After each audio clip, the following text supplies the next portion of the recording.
कि बरसाती में उसमें कुछ हेडलाइन ऐसा था जो उसको हटा करके सिर्फ बोल दिया कि बरसाती मेंढक है। आज हमारे सीमांचल में अगर कोई मसीहा है तो वो डॉक्टर दिलीप जायसवाल जी हैं। दावा ठोक रहे हैं कि अगर माननीय श्री प्रदेश अध्यक्ष डॉक्टर दिलीप जायसवाल जी अगर हमें चुन रहे हैं तो मैं उसका वफादार सिपाही बन करके मैं उसके सीट को निकाल के कामयाब करूंगा। काम से वो जाना जाएंगे, है कि नहीं, कि काम के अनुसार ही वोट होगा। मैं किसी पर कोई कमेंट नहीं करूंगा, मेरा भी हक है।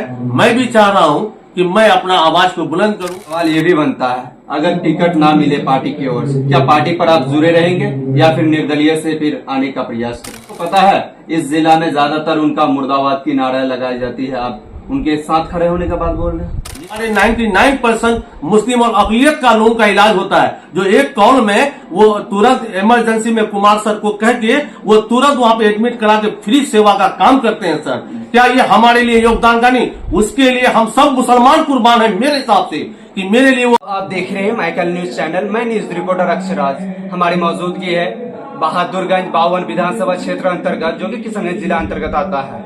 हमारी आज मेहमान के रूप पर सब्बू जी है, जो कि वार्ड पार्षद और नगर परिषद के वार्ड पार्षद साहब है।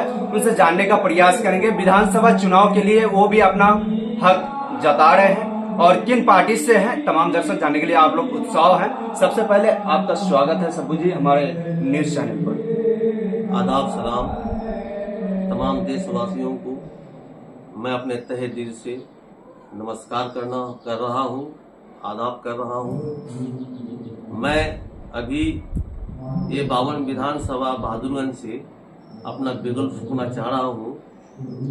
ये मतलब विधानसभा की तैयारी में हम लग रहे हैं। अभी हमें किसी पार्टी का कोई फाइनल अभी न्यूज़ तो नहीं है, लेकिन हम अपनी हिम्मत और कोशिश से अपने आप को एक आगाज बुलंद करना चाहते हैं, अपनी आवाज़ को बुलंद करना चाहते हैं। हम जिस पार्टी से जुड़े हैं 2012 से। वो कौन सा पार्टी है साहब? वो माननीय श्री डॉक्टर दिलीप जायसवाल जी जो बिहार प्रदेश अध्यक्ष बने हैं, मैं उसी के साथ 2014 से उसके साथ इलेक्शन से जुड़ा हुआ हूँ। तब से लेके आज तक मैं किसी पार्टी में नहीं गया। मैं ये पार्टी इसलिए पसंद किया हूँ कि माननीय श्री तस्लीमुद्दीन साहब मरहूम अलहाज जो वो उनके साथ जो हम जुड़े, मोटा मोटी 10 साल हम उसके साथ अपना जो वर्क का जो काम होता है हमने बखूबी ईमानदारी से निभाया। लेकिन जब वो अररिया शिफ्ट कर गए तो वही बोले कि बेटा तुम जाओ, अब मैं अररिया शिफ्ट कर रहा हूँ, आप डॉक्टर दिलीप जायसवाल जी के साथ रहो, वही तुम्हारा भविष्य को बनाएंगे और आगे का जो भी नेतागिरी का जो भी ये होता है उसी हिसाब से हम उसके साथ चल रहे हैं। और हमें उम्मीद है कि आने वाले कल में हमारे लिए अच्छा ही होगा। लोगों के चाहने वाले सब्बू जी है जो एनडीए टिकट की दावेदारी अपनी पेश कर रही है और एनडीए से इस बार भाजपा से कैंडिडेट 52 विधानसभा से सूत्रों के हवाले से जो जानकारी मिली है उनसे कैंडिडेट उतारने का काम करेंगे, उसका दावेदार सब्बू जी है। अच्छा सब्बू जी, जानने का प्रयास करेंगे, व्यूअर्स का भी कहना है आप काम प्रति अपना दावेदारी पेश कर रहे हैं वरना फिर आप एक पार्टी के कार्यकर्ता मुताबिक भी कर रहे हैं। और मैं अभी जिस वार्ड से आता हूँ 17 नंबर वार्ड, मैं 18 नंबर वार्ड से इलेक्शन चुना गया हूँ और वहाँ से मैं अभी वार्ड पार्षद प्रतिनिधि हूँ, जो 70% एच बिरादरी के हैं और अक़लियत में 30% है। तो इसी तरह से बहादुरगंज विधानसभा में अगर मुस्लिम और अक़लियत को अगर एनडीए का टिकट देता है तो 70% बहुमत हमारा ही है और 30% आप देख ही रहे किसका है। तो उसी हिसाब से हम अपना दावा ठोक रहे हैं कि अगर माननीय श्री प्रदेश अध्यक्ष डॉक्टर दिलीप जायसवाल जी अगर हमें चुन रहे हैं तो मैं उसका वफादार सिपाही बन करके मैं उसके सीट को निकाल के कामयाब करूंगा और उसके दामन में लाके रख दूंगा। अच्छा सब्बू जी, जानने का प्रयास करेंगे क्या मौजूदा विधायक विकास नहीं किए? देखिए, मैं किसी के बारे में कोई कमेंट तो नहीं कर सकता, ये आम जनता है, जनता आजाद है। जनता को जिस तरह से जिसको लगेगा कि भाई ये काम में कामयाब है उसी अनुसार उसको वोट होंगे। आज से पूर्व विधायक जो भी है वो तौसीफ भाई 16 साल उसने भी रहा।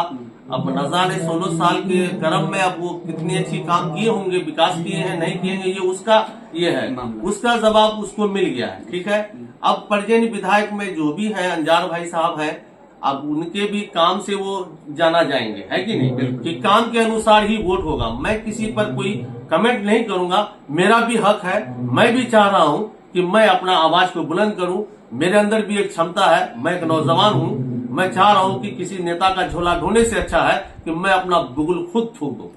सवाल ये भी बनता है, अगर टिकट ना मिले पार्टी की ओर से, क्या पार्टी पर आप जुड़े रहेंगे या फिर निर्दलीय से फिर आने का प्रयास करेंगे? जब तक माननीय श्री डॉक्टर दिलीप जायसवाल जी बिहार प्रदेश अध्यक्ष हैं बिहार में, पूरे हिंदुस्तान में, मैं उसके साथ मर मिटने के लिए तैयार हूं।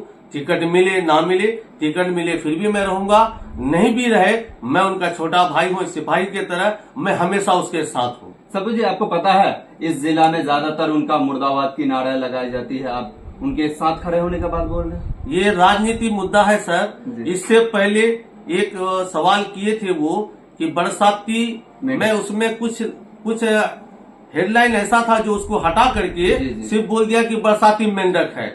आज हमारे सीमांचल में अगर कोई मसीहा है तो वो डॉक्टर दिलीप जायसवाल जी हैं। वो इस प्रकार है, उसके ऊपर आरोप लगा रहे हैं। आरोप उसी के ऊपर लगाया जाता है जो कामयाबी के रास्ते को फतह करते हासिल करते चले जा रहे हैं। आज हमारे डिस्ट्रिक्ट किशनगंज में सर आप ये देख लीजिए कि एक एमजीएम जो चल रहा है तो हमारे 99% मुस्लिम और अकलियत का लोगों का इलाज होता है, जो एक कॉल में वो तुरंत इमरजेंसी में कुमार सर को कह के वो तुरंत वहां पे एडमिट करा के फ्री सेवा का काम करते हैं सर। क्या ये हमारे लिए योगदान का नहीं? उसके लिए हम सब मुसलमान कुर्बान है मेरे हिसाब से, कि मेरे लिए वो अगर एक कदम चले तो मैं उसके लिए 100 कदम चलने के लिए तैयार हूं। ऐसा रहनुमा हमें अब दोबारा नहीं मिलेगा। आप बताइए, माननीय श्री तस्लीमुद्दीन के जाने के बाद, गुजर जाने के बाद, अल्लाह तबारक ताला उसको जन्नत नसीब अता फरमाए, उसके बाद हमारे पीठ में हाथ रखने वाले कोई शख्स नहीं है। अगर वो कोई है तो वो माननीय श्री बिहार प्रदेश अध्यक्ष श्री डॉक्टर दिलीप जायसवाल जी हैं। ये आप खुद देख रहे हैं सर। मेरा सवाल ये था सबू जी कि आप निर्दलीय से आएंगे अगर टिकट ना मिले? टिकट नहीं मिलेगा, मेरा आला कमान का जो फैसला होगा मुझे मंजूर है, मैं उसके साथ चलने के लिए तैयार हूँ। हमारे साथ ये सबू जी थे जो वार्ड पार्षद है नगर परिषद बहादुरगंज के। जानने का प्रयास करेंगे कि अगर आपके व्यूअर्स, आपके चाहने वाले देख रहे हैं तो उन तक क्या मैसेज पहुंचाएंगे आप? वो लोग जो सच्चाई के रास्ते पे चलने वाले लोग हैं, लोग तो सच्चाई के रास्ते में ही चलने के लिए तैयार हैं, ना कि मतलब वो काना फूसी और जो इस तरह का फिल्म बना रहा है वो फिल्म बना करके आदमी को मन गला रहा है, उसके साथ जाना अच्छा है? या जो सच्चाई के रास्ते में चल रहा है, जो अपना नौजवान अपने बलबूते में हम अपनी मेहनत मजदूरी करके आगे बढ़े, उसके साथ जाना पसंद करेंगे। अवाम का जो फैसला होगा वो मुझे मंजूर है। आज ये प्रोग्राम रखी गई है, कौन चीज का है? ये मेन पर्पस क्या है? ये प्रोग्राम है कि मैं चाह रहा हूँ कि मैं अपने घर के जितने बिरादरी हैं, हमारे आस पड़ोस के जो गांव हैं, उन सब भाई चाचा बंधु जो भी हैं, हमारे गार्जियन, मेरे अब्बा हजूर है नहीं, मैं उन्हीं लोगों को गार्जियन बना करके आज आया हूँ कि मेरे अब्बा हजूर जाने के बाद मेरा कोई गार्जियन होना चाहिए। तो मेरा गार्जियन मेरा गाँव है, मेरा समाज है, मेरा बिरादरी है, मेरे चचाओ लोग हैं, मेरे दादाओ लोग हैं। उन सब से मैं आज मशवरा करना चाह रहा हूँ कि अगर आप लोग चाह लें तो मैं बिगल फूकने के लिए तैयार हूँ। अदरवाइज आप लोग कहिएगा कि नहीं लड़ना है तो मैं से ये अपने मामले को समाप्त कर दूंगा। बहुत बहुत धन्यवाद। वीडियो कैसा लगा अपना राय कमेंट बॉक्स पर कमेंट के जरूर बताएं। मिलता हूँ अगले वीडियो के साथ, तब तक के लिए इतना ही। जय हिंद, जय भारत।